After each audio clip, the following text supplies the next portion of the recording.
Баршаңызға сәлем, сіздермен бірге бүгін шоколад қосылған кекс дайындайтын боламыз.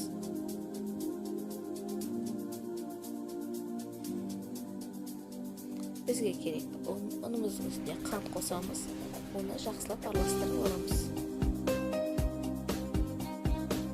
Оның үстіне бір жұмыртқа қосамыз, 3 ас қасық қаймақ қосамыз, 50 грамм сары майымызды ерітіп құямыз, 1 ас қасық қосылғыш қосамыз, жарты шай қасық ванилин қосамыз, барлығын жақсылап араластырып аламыз.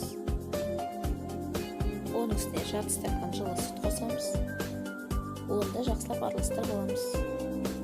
Міне қамырымыз дайын болды. Оның үстіне шоколад қосамыз.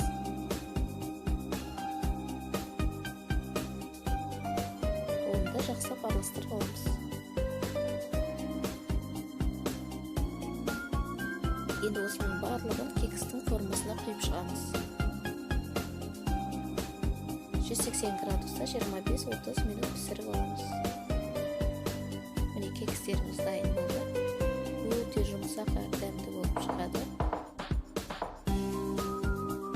Достар, менің каналыма тіркеліп, лайк, комментарий қалдырып кетіңіздер.